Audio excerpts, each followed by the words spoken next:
Capital Sonoro. Capital Político.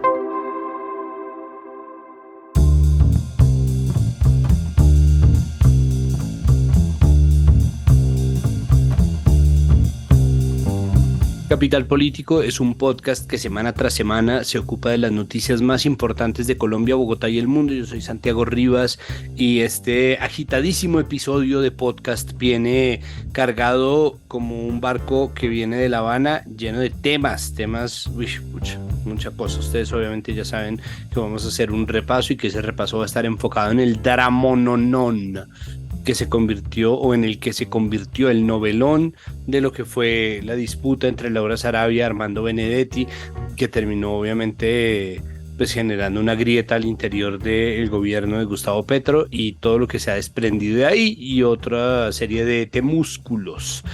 Después vamos a hablar sobre la noticia que reveló Paola Herrera, periodista de la W, acerca de cómo el Fondo Nacional del Ahorro están un poco desmantelándolo para convertirlo en un fortín burocrático liberal. ¿Qué pasa? ¿Es esto mermelada? ¿Es la garantía de la aprobación de algunas reformas? Es, mejor dicho, vamos a averiguarlo. Y vamos a terminar hablando sobre la situación de violencia en varios territorios del país. Primero vamos a hablar sobre qué es lo que está pasando en el Chocó, una masacre que ocurrió en San José del Guaviare, y tratar de hacer una lectura de qué es lo que está ocurriendo de cara además a una de las noticias más positivas que ha traído la paz total, que es el acuerdo de un cese bilateral con el ELN, que igual está en paro armado en el departamento del Chocó. Entonces empecemos.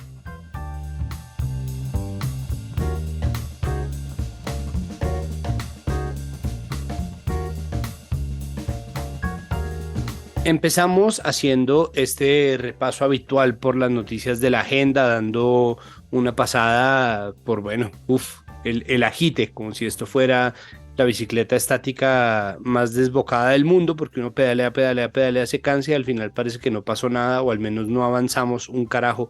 Y para hablar sobre esta sensación, un poco a manera de confidente, un poco a manera de catarsis, se encuentra con nosotros nuestra analista de cabecera, Claudia Ospina. Ella es politóloga, generadora de contenido sobre actualidad nacional para las redes sociales y una voz definitiva para Capital Político. Claudia, como siempre, un gusto saludarla. Hola Santiago, ¿cómo va? Pues es que toca empezar de hecho, o sea, es imposible contar el cuento en el que estamos si no entendemos que además estamos en una crisis de desinformación motivada por muchas cosas, incluyendo el modelo de negocios de Revista Semana. O sea, nos ha puesto los temas principales durante varios meses y especialmente en este gobierno ha sido protagonista de sacar escándalos, entrevistas, todo, pero de manera, como usted muy bien lo dijo también en el lunes, de manera incompleta. Total, para eso una de las claves es la manera en que titulan, ¿no? Porque ellos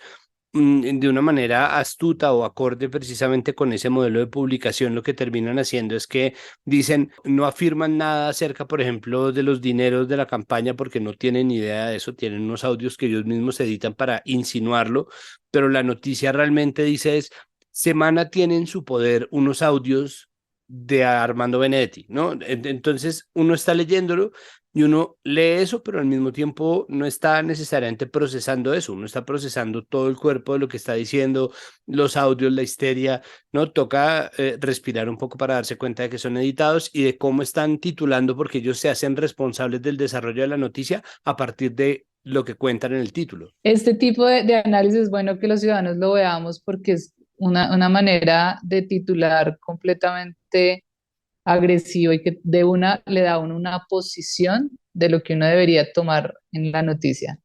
Hablemos del escándalo, ¿no? Nosotros veníamos del asunto de las chuzadas, que era grave, que obviamente supone una violación de derechos humanos, que venía de antes, ¿no? Que ya se había canibalizado el tema del polígrafo, que también es una violación al derecho al debido proceso, potencialmente, no presuntamente, y eso terminó creciéndose una semana después hasta una publicación que Semana hace en la noche del domingo acerca de los audios que tienen en su poder, unos audios en donde un Armando Benedetti completamente desatado amenaza a Laura Sarabia con revelarlo todo, ¿no? Y al mismo tiempo no dice nada, y de ahí empieza un poco un tire y afloje que ha dado con uno de los días más difíciles, yo creo que para cualquier persona que tenga el deber de leer noticias, ¿no? Y es, pasan los audios unas horas después de publicados y tras tres bajadas y subidas del mismo archivo, es decir, reediciones de los audios,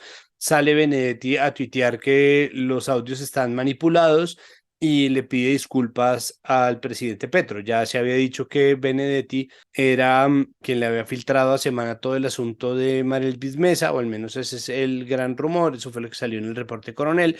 Después, Benedetti le dio una entrevista a la revista Cambio, tras haber tenido un encontrón por Twitter con Daniel Coronel, refutándole cosas que Coronel publica en la radio. Después, bueno, sale para Cambio, y después de haber salido para Cambio, sale para Semana.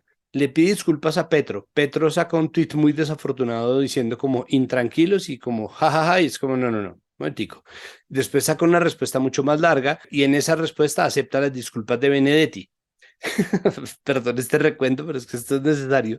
Después empieza la cosa a torcerse y Benedetti primero sacó un trino diciendo que lo iban a desprestigiar para desacreditar las cosas que estaba diciendo. Ese trino lo borró y horas después sacó un trino diciendo que se había dejado llevar en un momento de debilidad y tristeza por el trago. Y en esa entrevista que le da a Semana ya termina de enredarse todo, como que Benedetti lleva, o sea, estamos hablando de una guerra de medios entre Cambio y Semana. Y ahí entra la W porque Daniel Coronel, que es el jefe de redacción, editor general de Cambio o director editorial de Cambio, pues tiene un espacio muy relevante en la W que se llama el Reporte Coronel. Y Benedetti lleva, como si esto fuera una pelea de acorazados, Benedetti lleva saltando de barco en barco, ¿no? De barco en barco, de barco en barco, y termina con una entrevista en donde ya habla sobre consumo de cocaína, sobre si toma o no toma, quedan flotando. Entonces hay un montón de cosas, de las más triviales, ¿no? Desde si quién consume cocaína o no, si toman o no toman,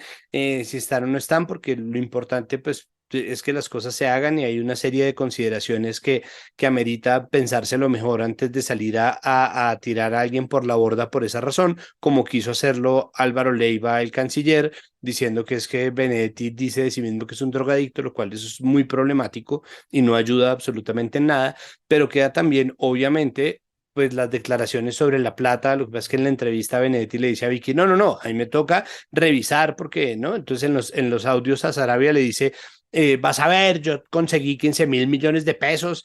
Y después, cuando le pregunta a Vicky Dávila, él le dice, no, pues yo tengo que ver porque es que yo conseguí gente que pusiera 15.000 millones de pesos.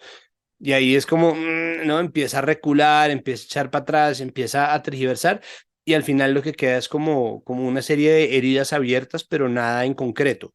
Ahora sí, ¿qué es eso que queda flotando que tendríamos, de lo que tendríamos que ocuparnos? Bastantes cosas porque además en toda esta locura que hubo, que usted describió muy bien de cómo iba de verdad cada hora saliendo algo nuevo, Armando Benedetti dijo demasiadas cosas graves.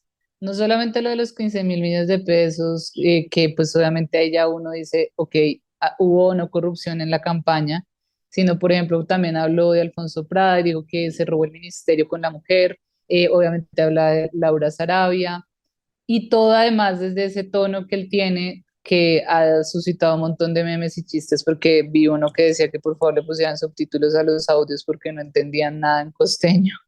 Entonces es como también ese tono jocoso que él usa que hace que lo que para tal vez alguien que habla así es normal, para otros es también un tema de cómo trata a una mujer y cómo es de grosero y la manera en que se expresa. Entonces fue todo un show que lo que trae y lo que le deja al gobierno es un montón de pedazos para la oposición de dónde cogerse y decir, mire, el gobierno del cambio, la verdad, lo que es. Obviamente abre un montón de investigaciones para ver realmente qué sucedió durante la campaña y qué de lo que dijo Benedetti es cierto o no. Deja un Benedetti completamente, o sea, si antes estaba medio desdibujado, ahorita sí que peor. Eh, ya es una figura complicada que no tiene ningún futuro político, que no va a poder llegar a un cargo público pues de elección popular y que seguramente si quiere ser parte de algún gobierno van a evitar que esté porque ya se vuelve un foco de conflicto y alguien que puede desatar una crisis en días, porque fue en días que se desató todo esto. A una Laura Sarabia también con un futuro muy incierto, una figura que hace 2 meses nadie conocía y que los medios también se encargaron de dar a conocer. Y ahí es donde yo digo, esto no es tan, como que todo es un pequeño plan, ¿no? Al que jugábamos, donde empezaron a hacerle entrevistas, donde ya se empezó a posicionar su nombre y que la gente del común empezara a saber quién era ella y para después, al momento de sacar un montón de cosas, pues quedara mucho más relacionado de quién estaban hablando. Entonces ella también pues queda supremamente desdibujada y un cargo que al parecer era muy importante para el presidente, pues se queda sin una persona al mando.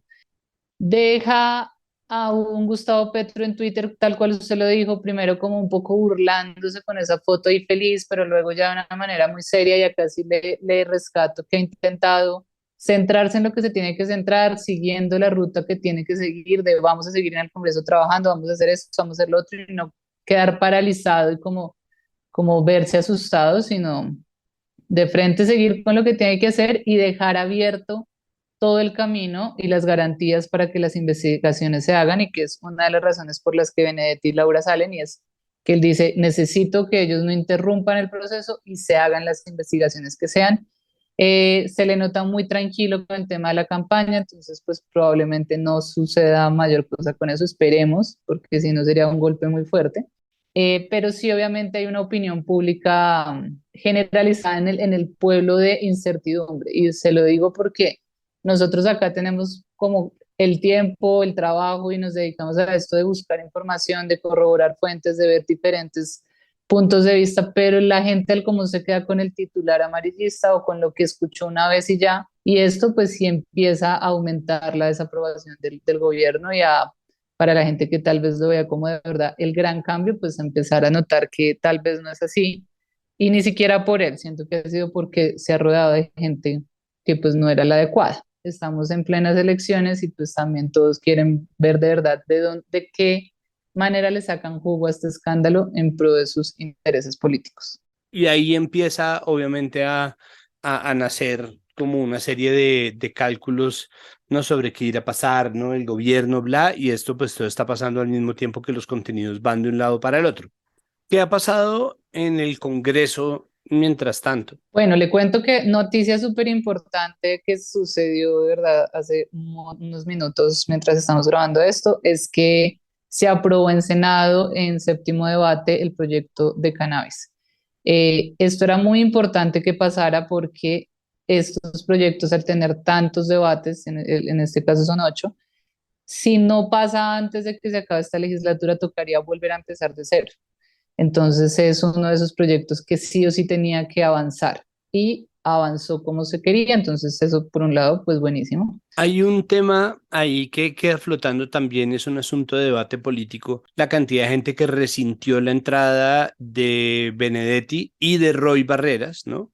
Mucha gente habló de Roy Barreras ayer porque mucha gente está diciendo, usted me lo dijo por fuera de micrófonos, yo estaba esperando que fuera Roy el que armara la pelotera, y terminó siendo Benedetti, pero cuando entraron siendo políticos tradicionales que han tenido muchas banderas, incluyendo la del uribismo, pues mucha gente dijo esto es una traición, ¿no? Es una locura que esta sea la gente que está coordinando, pero hay mucha otra gente que sale y dice, es que sin ellos no ganábamos, lo cual pues es muy loco, pues a mí me parece muy loco porque yo soy un bien pensante insufrible, pero queda entonces ahí flotando en la idea del cambio, ¿no? Que cada vez que el gobierno hace algo, o con cada crisis del gobierno, sale a relucir, ¿no? Entonces esto era el cambio, ¿no? Y esa discusión es una discusión que vamos a tener, parece que por siempre, ¿no? Sí, pues es el precio de ponerse uno en una posición de superioridad. Usted sabe que yo eso nunca estoy de acuerdo en campaña. Y era algo de lo que más me molestaba la manera en que el petrismo se dedicó a hacer campaña. Era, ustedes están mal y nosotros bien, porque nosotros somos el cambio, ustedes no, ustedes son lo tradicional, nosotros somos diferentes, nosotros somos los que nunca han estado reconocidos en la política. Entonces vendieron un discurso que hace que pues, la gente se pegue de esto inevitablemente.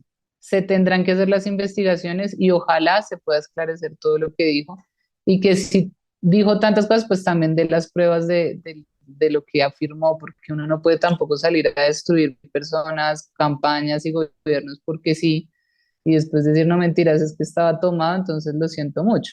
¿No? Y salir a decir, además, en un tono como si fuera un supervillano de Batman, como yo soy el alfiler, ¿no? El que va a totear los borbones, y es como, uff, todo estuvo en un tono absolutamente enloquecido y creo que el agotamiento general está también ligado a eso. Exacto, y porque entonces quedan un montón de cabos sueltos que hay que empezar a cerrar, quedan también instituciones como la Fiscalía, como el Consejo Nacional Electoral, que actúan de manera muy rápida y eficaz y que uno dice, ojalá fueran así siempre, ¿no?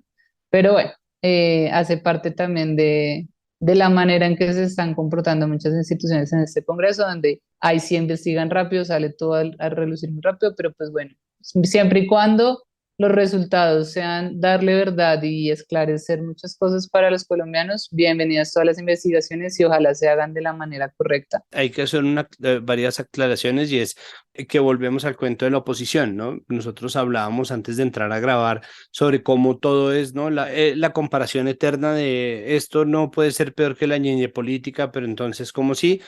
Y yo creo que ahí no tengo cómo tomar partido, es decir, me parece mal la comparación, ¿no? Como bien lo decían las abuelas, las comparaciones son odiosas, pero al mismo tiempo pues es imposible a la luz de lo que ha hecho Francisco Barbosa como fiscal durante el gobierno Duque y durante el gobierno Petro, es inevitable comparar, es decir, es el mismo funcionario y un talante completamente distinto frente a dos fuerzas políticas opositoras. Entonces, pues existe, o sea, la presunción de ideologización está ahí todo el tiempo, pero además de eso, también existe desde la oposición la retórica de este es el peor escándalo político, ¿no? Y eso lo dijo Miguel Uribe Turbay. Lo traigo a colación porque Sí, Miguel Uribe Turbay también fue Miguel a Uribe. presentar su acusación, fue a presentar la acusación frente a la comisión de acusaciones, la denuncia. Pero no Federico le Gutiérrez tomaron lo hizo. fotos, No, pero solo él a fue el Fico. primero que salió a trinar y a Polo Polo también le tomaron.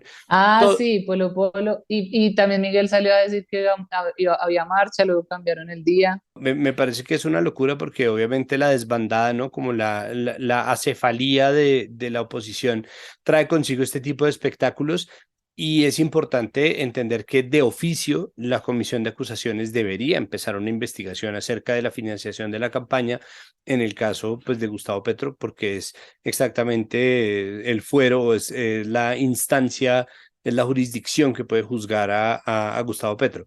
Y queda una cuestión que planteó Vivian Morales en Twitter y que la W también estuvo tratando hoy durante largo rato eh, sobre si podría o si quedaba impedido Gustavo Petro para elegir una terna para reemplazar a Francisco Barbosa llegado el turno como fiscal general de la Nación. Aunque el debate es bueno porque efectivamente la fiscalía juega un papel fundamental en estas investigaciones, sí siento que acá debe prevalecer la división de poderes y la manera en que se elige cada uno de estos funcionarios y seguramente pues él presentará tres y de esos tres al final él no es el que decide quién queda. Entonces pues no creo por qué sea necesario de quitarle a él esa posibilidad que han tenido todos los presidentes en el país de presentar sus ternas a pesar de investigaciones o cuestionamientos que tengan. Entonces, ¿por qué salir ahorita con eso? Sincero, yo no creo que pase nada, o sea, no creo que al final le quiten a él la posibilidad de ternar. Sí, yo no creo en el cuento del golpe blando, creo que obviamente tendrá que verse cuando se vea, pero sí existe una serie de recursos que se nota que están activados por la fobia que le tiene este país a la izquierda y por el susto de que cualquier persona que no sea de la cuerda de la clase dirigente colombiana tenga, ¿no? E incluso las bancadas de partidos ajenos a la línea ideológica del gobierno que en un principio estuvieron metidos en el gobierno también parecían estar ahí para trancar a Petro, ¿no? Como una forma inteligente de hacer oposición desde adentro, ¿no? Colaborando, no quedándose por fuera de lo que se supone es la ola de la historia que favorece por fin la elección de un progresista en este país, pero al mismo tiempo deteniendo muchos de los procesos progresivos de lo que se supone era el mandato del cambio que pues no deja de ser una figura abstracta, pero que tiene también unas expectativas que se instalaron en campaña y que tendrán que cumplirse de alguna manera. Bueno, ahí, ¿con qué podríamos cerrar? Pues yo creo que con la alta participación que hubo en las consultas interpartidistas, que lamentablemente, pues no, la verdad ya de manera seria fue una muy baja participación. Hubo muchas quejas en redes sociales de personas que fueron jurados de votación y decían, pues, por ejemplo, que en una mesa, no sé, tenían 1.000 para votar y fueron 10 personas, entonces todo ese desperdicio que hay de papel y de recursos al final. Pero bueno, las elecciones se dieron de manera tranquila. En el caso de Bogotá, le fue mucho mejor en participación al Partido Liberal que al Partido Centro Democrático. Y pues hubo también elecciones en municipios en Boyacá y en Cundinamarca, todo con tranquilidad y calma, pero pues sí mostrando que fue un día que se pudo haber hecho más clara y más y como más proactiva parte de los partidos políticos, pero pues bueno. Por último, y antes de irnos, ¿qué fue lo que la Corte Constitucional tumbó acerca de las pensiones o de la edad pensional de mujeres? Hay un fallo histórico que sacó la Corte Constitucional porque una persona pues puso como, se pidió que se tumbara el número de semanas que las mujeres debemos cotizar para pensionarnos. Y en este fallo ellos dicen que pues habrá una baja de 300 semanas, pasaremos de 1.300 a 1.000 semanas que deben cotizar las mujeres para pensionarse, pero esto es una cosa progresiva, irá desde el 2026. También todavía falta que el Congreso sea quien reglamente esto. Pues son, carajo, muchísimos temas, sobre todo la cantidad de temas que acaban bloqueados por la conversación de este novelo no entre Laura Sarabia, Armando Benedetti y obviamente Gustavo Petro y el resto del estamento político del país, pero le agradezco muchísimo que haya venido aquí a que hagamos desahogos en nuestro espacio, pues acá en Capital Político. Muchísimas gracias, Claudia. No, gracias a usted, Santiago, y sí seguiremos viendo cómo avanza todo. Vendrán seguramente más noticias y más paticas de esta mesa, pero bueno, para eso estamos, para informarles también y para ver todo de manera mucho más tranquila y objetiva, que creo que eso es algo muy importante en este boom que tenemos de información y de clics y de ser tendencias y el afán de querer opinar. Total. La única recomendación por ahora es respirar.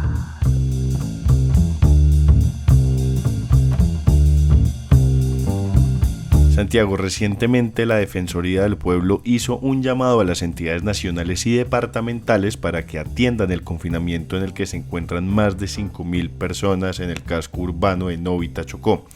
Esta situación es algo que se extiende a otros territorios de este departamento desde hace varios meses. Para entender qué está pasando en términos generales, estamos con Delvis Alberto Copete Lloreda, integrante y líder del Consejo Comunitario Mayor de la Organización Popular Campesina del Alto Atrato, Cocomopoca. Delvis, bienvenido a Capital Político, ¿cómo está? Buenas, muchas gracias por la invitación, gracias por invitarme a este espacio. Delvis, usted se encuentra hacia el municipio de Bagadó, que hace alrededor de un mes ocupó las noticias por los enfrentamientos entre el ELN y el Clan del Golfo. Cuéntenos qué está pasando y si la situación que allí se vive, sabiendo que siempre hay matices, nos indica sobre lo que está ocurriendo en el Chocó en un sentido más amplio. Desde el punto de vista de nuestro territorio, esta disputa que se viene enfrentando el ELN y el Clan del Golfo, nosotros lo tomamos como disputas territoriales por el dominio territorial y puntos estratégicos de salida hacia el Océano Pacífico. Entonces, poco a poco se ha ido agudizando, que hoy tienen a comunidades desplazadas, comunidades en confinamiento. Sabemos que no es propiamente su territorio, pero nos puede contar desde la información que tiene qué está pasando en Novita. Lo que se vive en Novita y Sipí es algo que ya nosotros desde las organizaciones veníamos alertando, dando alerta a muchos organismos, es que cuando quiere el ELN hace desplazar nuestras comunidades. Cuando quiere el clan del Golfo hace desplazar nuestras comunidades. Tienen dominio de los ríos, donde los ríos para ciertas comunidades es la única vía de acceso.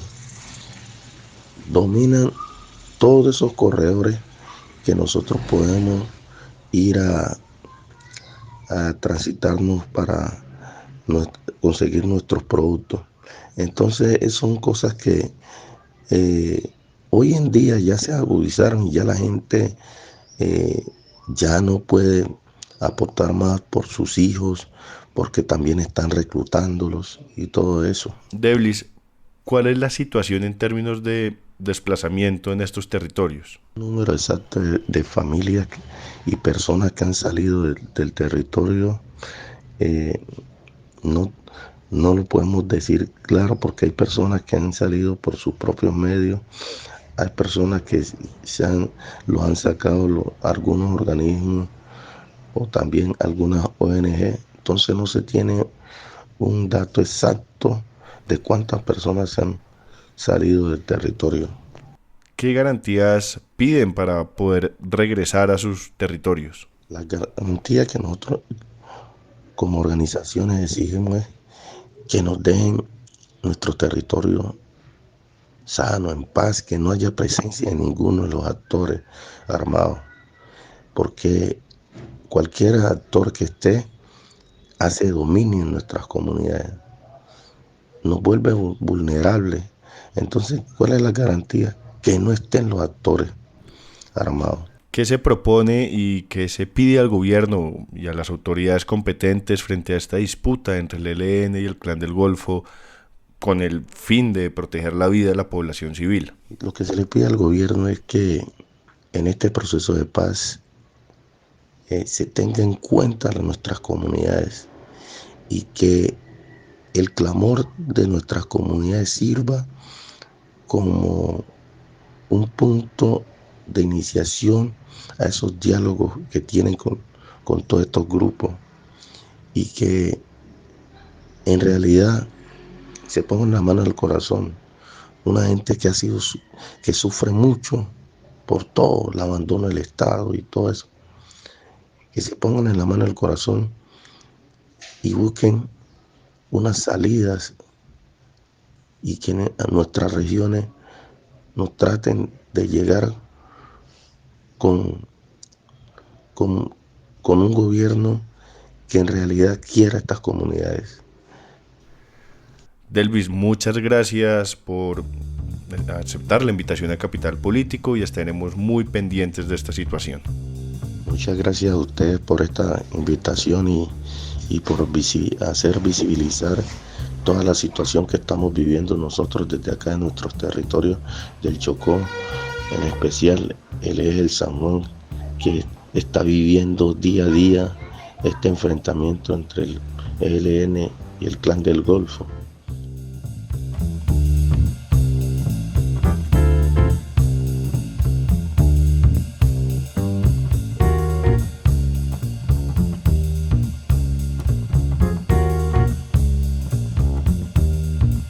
Para complementar esta conversación entre nuestro periodista Juan Pablo Conto y Delvis Copete, se encuentra con nosotros Camilo González Pozo, presidente de Indepaz. Camilo, bienvenido a Capital Político. Muchísimas gracias por estar con nosotros. Un gran saludo, Santiago, ¿no? Complacido en momentos turbulentos. Pues sí, es que parte de lo que nosotros quisiéramos es no perder de vista las agendas de paz en medio de la turbulencia, ¿no? De las denuncias, las contradenuncias, las entrevistas, las contraentrevistas, y sí, en cambio, tener como claridad acerca de, bueno, en qué estamos territorialmente, porque estamos, pese a que salen un poco de la agenda noticiosa, las disputas, pues está pasando mucha vaina. Entonces veníamos de hablar con un líder de Istmina sobre lo que está ocurriendo en el Chocó. ¿Cuál es la perspectiva que hay acerca de lo que está ocurriendo en este momento en el departamento del Chocó en términos de protección a liderazgos sociales, protección a la población civil, desplazamiento? ¿Cómo están observando desde Indepaz esta situación?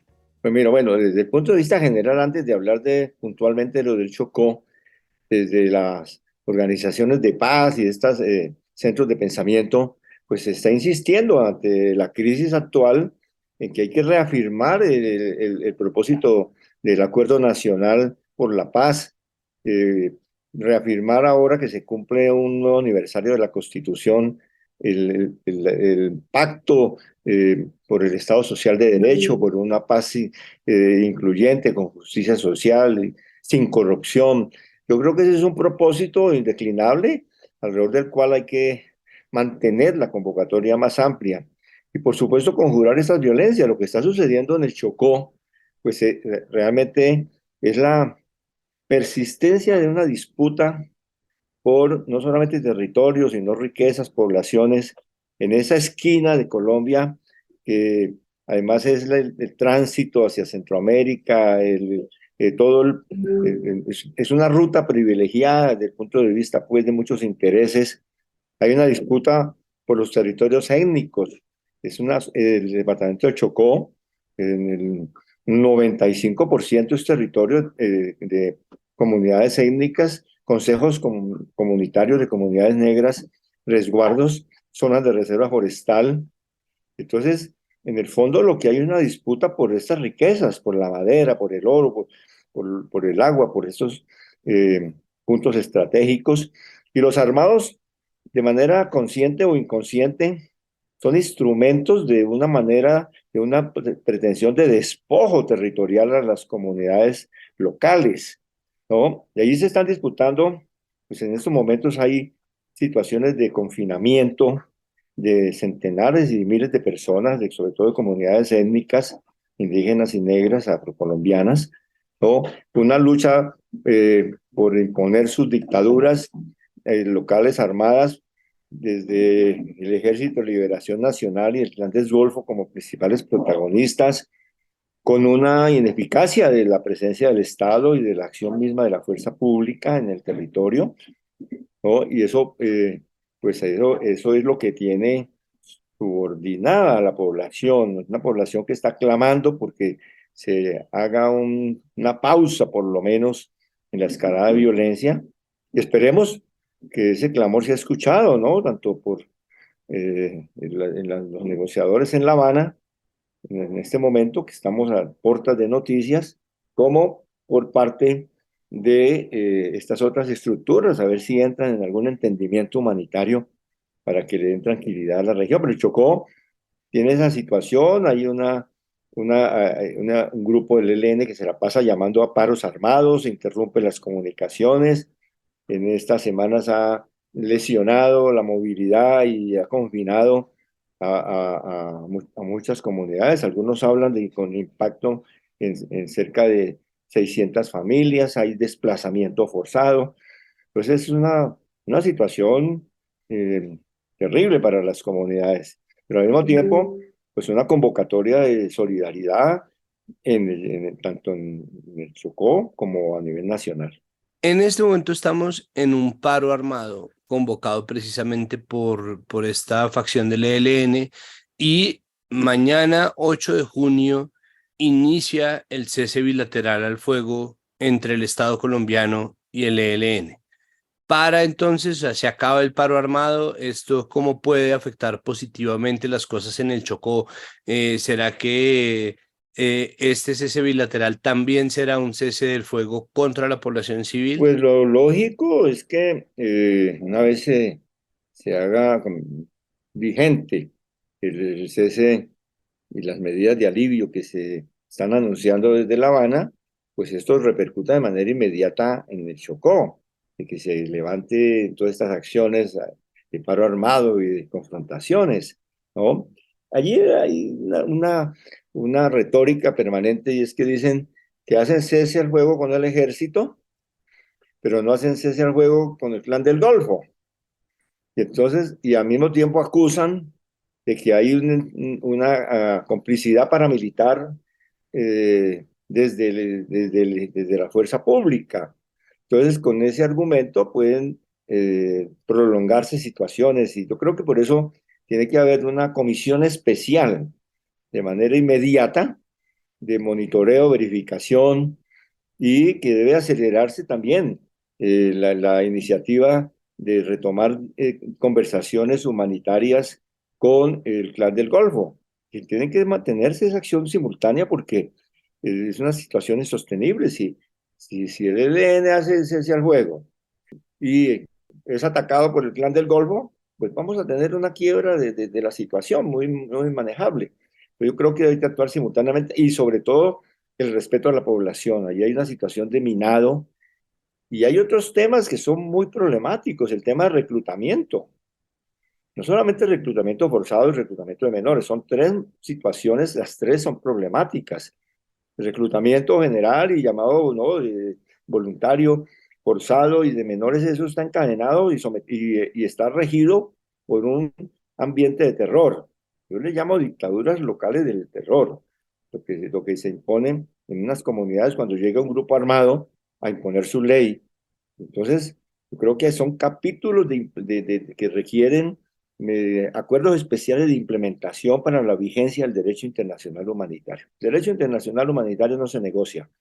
Eso es de obligatorio cumplimiento unilateral por todas las partes que intervengan en un conflicto armado. Pero los mecanismos de su aplicación, vigilancia, monitoreo, sí deben ser objeto de acuerdos especiales. Yo creo que en el Chocó eso debe ser uno de los puntos a considerar. ¿Cómo va la situación general en términos de la violencia? Se registró hace unos días una masacre más en San José del Guaviare. Esa es una contabilidad que muy necesariamente, pero también de manera muy triste, hace Indepaz, y ustedes tienen un poco la medida de cómo está la cosa en términos de la violencia por fuera de los centros urbanos. ¿Ha mejorado en algo? ¿Ha tenido alguna consecuencia concreta el cambio de relato, la manera en que se busca enfocar hacia la paz total, ¿no? El esfuerzo del Estado colombiano?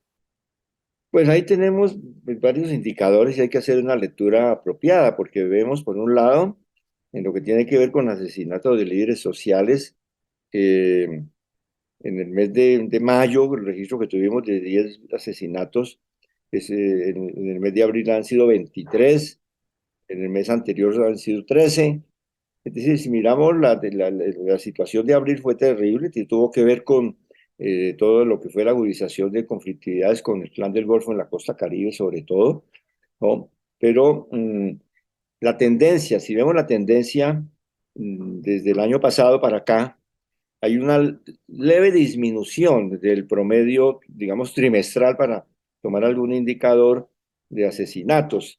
Eso indica que se podría acentuar, que si hay una política, un empoderamiento de las comunidades y una política del Estado, eso podría aliviarse para la población. Lo mismo es gravísimo que han vuelto los atentados y el asesinato de personas en proceso de reincorporación, y al mismo tiempo hay que decir que se ha presentado un desescalamiento, es decir, que la situación este año, comparado con los últimos meses del año pasado, pues tiene un registro menor. Lo que pasa es que cuando se trata de vidas, una vida, y más cuando son 5 asesinatos en este periodo, pues es algo lamentable, pero en lo que sí hay situaciones, por el contrario, muy críticas, es en el incremento de masacres y el incremento de desplazamiento forzado. El incremento de masacres lo que muestra es que hay unas dinámicas, porque hemos analizado responsabilidades que competen a los grupos que están en conversaciones con el gobierno, y el 10% de las masacres, es de 10, una es de responsabilidad de estos grupos. Entonces la pregunta es si las otras no están suficientemente investigadas, pero lo que indica es que en Colombia tenemos más violencia de criminalidad organizada que violencia del conflicto armado y de estas grandes estructuras, ¿no? Es decir, que hay sicariato, que hay retaliaciones, que hay una serie de fenómenos de criminalidad que la estrategia de paz total no las cobija. La estrategia de paz total cobija aquello que son persistencia del conflicto armado y violencias asociadas. Pero todo el complejo macrocriminal que hay en Colombia, de las mafias y de la delincuencia urbana, pues requiere una política que es una política ya general, una política criminal y una política social frente al fenómeno criminal y a la microcriminalidad también. Micro y macrocriminalidad se relacionan. Entonces, es lo que nos dicen las cifras, es que no basta con tener una estrategia de paz, una estrategia de desescalar confrontaciones que han estado asociadas a conflictos armados y a fuerzas sucesoras del paramilitarismo, sino que se necesita combinarlo con una estrategia integral, urbano-rural, no solamente para sitios alejados. Y eso es lo que está sobre el tapete. Pues Camilo, le agradezco muchísimo que haya aceptado nuestra invitación. Nosotros, como siempre, tenemos el ojo puesto en las agendas de paz y, por supuesto, tratamos también de descentralizar esa mirada para poder entender qué es lo que está ocurriendo. Y pues bueno, le agradezco mucho y le agradezco también por el trabajo que viene haciendo Indepaz todos estos años. Bueno, un gran saludo, Santiago, y mucha suerte, éxitos en ese programa.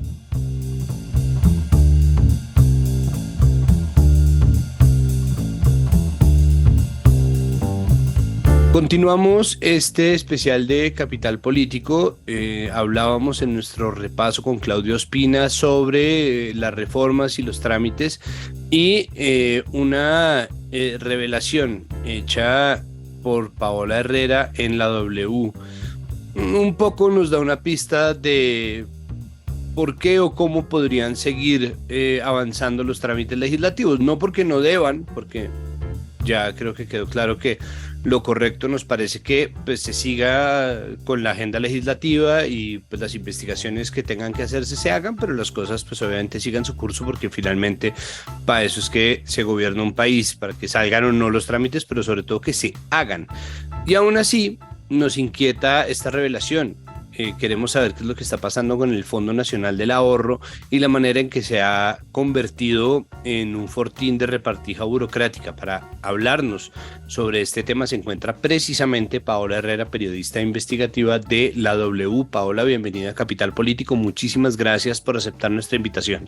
Hola Santiago, muchísimas gracias a ti por invitarme y aquí pues súper dispuesta para responder todas las preguntas frente a este nuevo caso. Bueno, por favor cuénteme cómo llegó usted a esta información sobre lo que está pasando en el Fondo Nacional del Ahorro. Esto es básicamente que se está desmantelando para convertirlo en una fuente de contratos. Sí, pues digamos que lo que nosotros hemos denominado esta revelación como el descubrimiento del computador de Gilberto Rondón, quien es el actual presidente del Fondo Nacional del Ahorro, porque la información que hemos podido pues tener es que hay unas cuotas políticas que se están entregando y unas hojas de vida que se están recibiendo en esa entidad de los congresistas liberales que pues recordemos estar en este momento en una confusión frente a si apoyan o no apoyan pues las reformas sociales del gobierno nacional.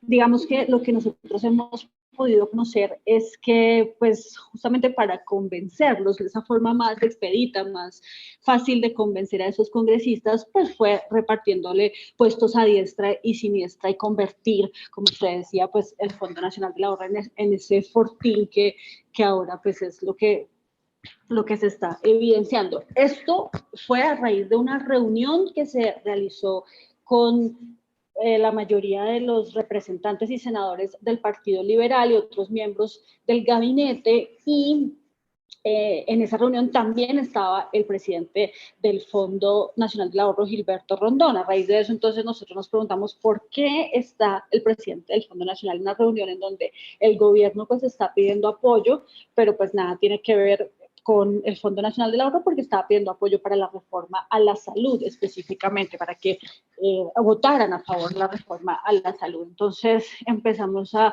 jalar la pita y nos dimos cuenta y pues llegamos hasta los archivos del Fondo Nacional del Ahorro y nos dimos cuenta pues que a partir de esa reunión y especialmente en el mes de mayo pues empezó como una lluvia de hojas de vida en esa entidad y básicamente todas eran de congresistas del Partido Liberal. A cada uno se les dio unos cupos y después de hacer unas revisiones de los perfiles que estaban pasando, pues se les entregaron unos contratos a las personas que ellos estaban recomendando, y es así como el señor Gilberto Rondón sacó a muchísima gente que llevaba incluso muchos años allá, gerentes, vicepresidentes y personas con cargos, digamos, directivos, y metió pues a todos los que el Partido Liberal le recomendó, le entregó las hojas de vida. Hay otra cosa que es preocupante dentro de la investigación que usted presentó ayer martes, y es que mucha de esta gente que está entrando es gente que no tiene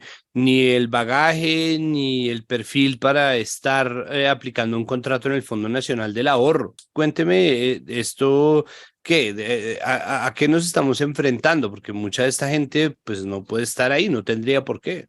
Sí, pues precisamente hay que tener en cuenta pues que el Fondo Nacional del Ahorro, aunque el señor Gilberto Rondón haya dicho que sí deben utilizarlo para tener una representación política y para que haya una, ¿cómo decía?, el burocracia participativa legal, o una participación burocrática legal mejor, pues es una entidad social, es una entidad que prácticamente es por medio de la cual las personas con más bajos recursos en el país pues sacan sus créditos y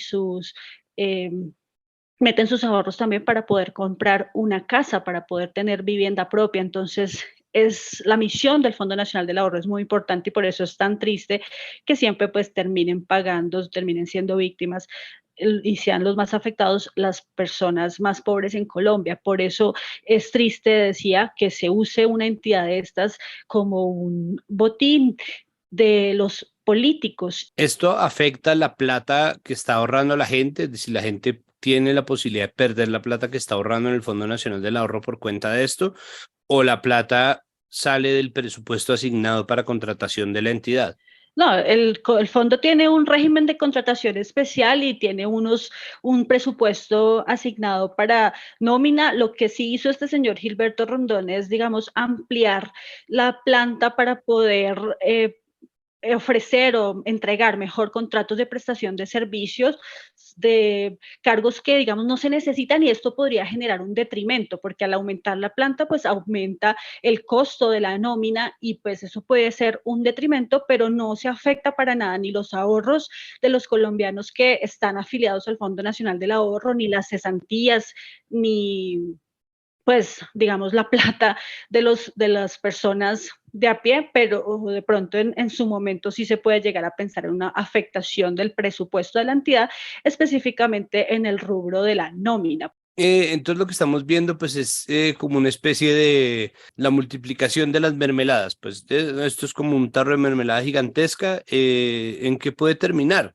Dice su nota publicada en la W de ayer martes que pues mucha de esta gente, por ejemplo, puede entrar, ser contratada y una vez terminado el periodo de prueba salir por no cumplir los requisitos, pero que con eso se le cumple a tal o cual congresista. Pero entonces, ¿qué pasa, por ejemplo, con los puestos de gente calificada para estar en el Fondo Nacional del Ahorro que fue vacada para meter cualquiera de estas personas cuotas de congresistas?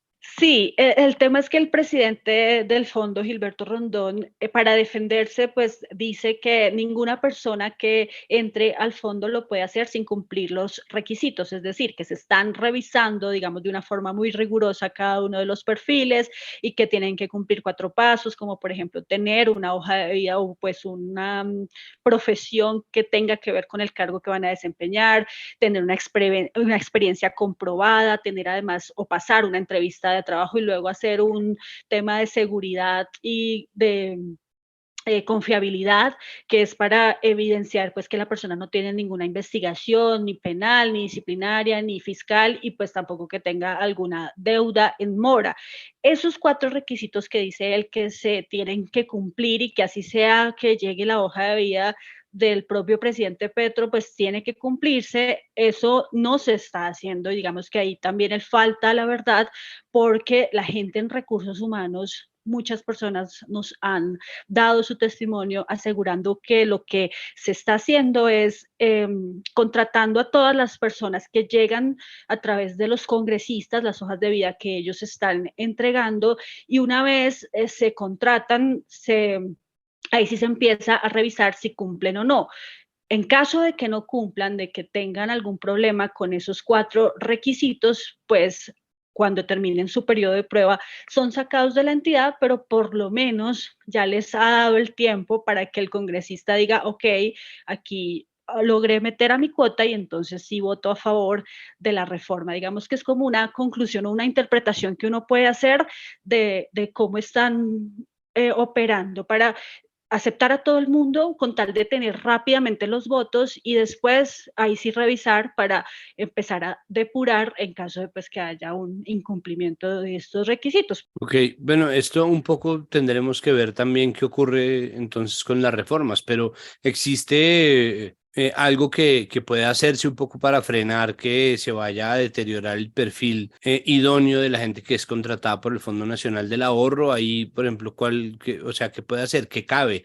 Es clientelismo que no es en principio ilegal, pues obviamente puede generar muchos problemas. ¿Cuál sería aquí? Es decir, esto aquí, ¿quién cabe para que haya algún tipo de solución? Inicialmente se había pensado pues que el presidente Gustavo Petro iba a tomar decisiones frente a la continuidad de Gilberto Rondón en el Fondo Nacional del Ahorro, porque pues digamos que no era la primera vez, no es la primera vez que el señor está recibiendo hojas de vida um, a diestra y siniestra, como hemos dicho, de los congresistas liberales, pese a que además algunos son opositores férreos al gobierno. Hay nombres, hay perfiles, o mejor, hojas de vida de congresistas que han hecho muchísima oposición, incluso han pedido votar en contra de las reformas y demás, y por eso el presidente ya le había advertido a Gilberto Rondón que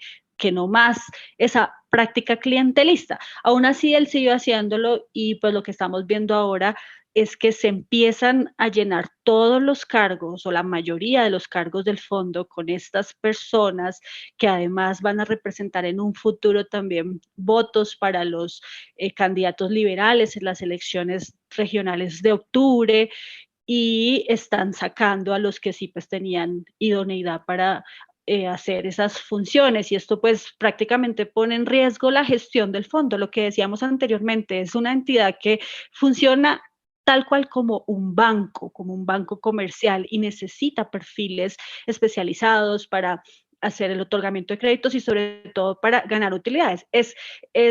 Como es un banco, el negocio del banco es generar utilidades y el Fondo Nacional del Ahorro, pues ha habido en su historia momentos en los que es el único banco que por culpa de estas prácticas clientelistas y esta politiquería, pues que no genera las utilidades y al contrario genera pérdidas en una entidad que además es pública. Bueno, ya por último, ¿por qué está jugando en todo esto el apoyo de Julián Bedoya? ¿No? Hay que recordar que Julián Bedoya es un tipo muy polémico, excongresista antioqueño que se hizo pasar por abogado cuando no tenía el título, que ha gestionado los apoyos liberales en Antioquia a Petro desde la campaña y que ha sido una de estas figuras, muy al estilo del Benedetti que veníamos discutiendo en nuestro tema anterior, que ha sido pues nada rechazado obviamente por las bases progresistas y que ha generado muchos cuestionamientos. Entonces vuelve y juega Julián Bedoya. ¿Qué tiene que ver Julián Bedoya en todo este cuento? Pues mira, lo que hemos dicho en el informe que publicamos en la W es que en medio de todo este río revuelto hay quienes aprovechan para pescar y pues te contaba que aproximadamente a mediados de abril ya hubo un primer intento del presidente Gustavo Petro de sacar a Gilberto Rondón del Fondo Nacional del Ahorro debido a que pues se consideraba que no le estaba haciendo caso y que estaba prácticamente en un acto de rebeldía entregando o mejor recibiendo las hojas de vida de aquellos congresistas liberales que son del ala gavirista, es decir, del expresidente César Gaviria y en ese momento el presidente y pues su ex jefa, su ahora ex jefa de gabinete Laura Sanabria habían dicho que ni una sola cosa, ni un dulce pues para César Gaviria. Entonces, como ya se sabía que seguramente Gilberto Rondón iba a salir, pues Julián Bedoya aprovechó y buscó la forma de meterse él a esta entidad, pues que tiene un presupuesto bastante importante. Aunque Gilberto Rondón y Julián Bedoya eran amigos, antes, ahora pues se han declarado la guerra para pelearse por esa entidad, y pues Julián Bedoya lo hizo a través de un apoyo que consiguió de 25 congresistas liberales que le firmaron una carta en donde él le pide el aval a César Gaviria para lanzarse a la gobernación de Antioquia. Sin embargo, muchos consideraron en ese momento pues que esa carta no era solamente para lograr el aval del expresidente Gaviria, sino más bien para ir a la oficina de Gustavo Petro y mostrarle que él cuenta con el apoyo de 25 personas en ese partido, en esa colectividad, y que seguramente en un futuro le iban a servir al presidente para que le votaran a favor las reformas. Entonces, con eso, él presenta una hoja de vida de una persona que es muy cercana a él, que es el señor Luciano Grisales, quien pues trabajó con él en el Congreso, fue su fórmula en la Cámara cuando Julián Bedoya era senador, y que ahora lo quiere poner como presidente del fondo. Entonces aquí diríamos que sería salir de Guatemala para Guatepeor, porque el jueves de la semana pasada se conoció que ya desde el Ministerio de Hacienda le envían una carta, un correo mejor, al fondo diciendo que por favor verifiquen si el señor Grisales cumple con los requisitos para ser nombrado como próximo presidente del Fondo Nacional del Ahorro. Entonces, estamos entre Gilberto Rondón o Luciano Grisales, que es la ficha de Julián Bedoya, y pues no se sabe qué es peor. Pues, ¿qué faltaría para que se inicie de oficio una investigación, ¿no? ¿Cuál sería, es decir, falta algo, perdón, para que se inicie una investigación de oficio para tratar de probar cohecho, por ejemplo? No, pues no falta nada, falta es que las autoridades actúen, porque si es de oficio lo pueden hacer inmediatamente. Ya hemos visto cómo, por ejemplo, la Procuraduría, que está tan eficiente últimamente, la doctora Margarita Cabello, pues puede decirlo con las pruebas que hemos mostrado en la W, puede inmediatamente abrir esa investigación, y además con las declaraciones que da el propio presidente del fondo, en donde, como ya lo decía también, pues prácticamente se está confesando el cohecho. Entonces, si es para una investigación disciplinaria, lo pueden hacer inmediatamente. Ya si es un tema penal, pues me imagino que también la fiscalía podría iniciar alguna investigación, y pues lo más importante es que el presidente Gustavo Petro pues sepa y actúe frente a estas actuaciones que están realizando sus funcionarios. De acuerdo, ahí lo último que se necesita son pecados de omisión. Bueno, muchísimas gracias, Paola, por acompañarnos, por aceptar nuestra invitación, y pues quedamos muy pendientes. Como usted bien lo dice, pues no hace falta nada, ya toca empezar a revisar, y pues si esa entrevista del presidente del FNA es lo que un tuitero muy elocuentemente llamó un autogol de chilena. Listo, Santiago, muchísimas gracias, y pues estamos muy pendientes de lo que pase con este caso, por supuesto, pues investigando y revelando más cosas frente a lo que están haciendo, tristemente lo que están haciendo con el Fondo Nacional del Ahorro. Sí, lastimosamente. Muchísimas gracias por ese trabajo. Gracias. Y hasta aquí este episodio de Capital Político. Recuerden que todo lo que ocurre en Capital Sonoro, que es mucho, ocurre gracias al trabajo de nuestros editores, Cian León Bernardo González y Adriana Castellanos, el trabajo de nuestros periodistas Nadia Orozco y Juan Pablo Conto, y también el trabajo incansable de nuestra productora María Alejandra Cuestas. Recuerden que esto es comunicación pública, nos interesa que ustedes puedan hacer alianzas comerciales con nosotros, pueden ustedes pautar en los espacios de Capital Sonoro cada uno de los podcasts, si a ustedes les interesan, si saben que hay gente a la que le puede interesar, es también un espacio de potencial alianza para que nos hagamos bien los unos a los otros y puedan ustedes estar aquí en los contenidos de Capital Sonoro. Si ustedes quieren financiar como personas naturales proyectos independientes, eso sí, deberían hacerlo con proyectos independientes que no sean comunicación pública. Pueden ustedes pagar una suscripción en cualquiera de los podcasts para tener ustedes acceso a contenido. Nosotros seguiremos haciendo nuestro trabajo y les agradecemos que nos califiquen y nos recomienden, que copien el enlace a estos episodios y los pongan en sus chats, en sus redes sociales, en cualquier lado donde ustedes creen que podemos ser de utilidad, y que si su plataforma, la plataforma en la que ustedes consumen podcast, tiene la posibilidad de calificar los contenidos, pues nos den una calificación, y si les nace hacerlo de corazón, que sea una calificación positiva. Hasta luego y nos oímos en el próximo episodio de Capital Político. Capital Sonoro.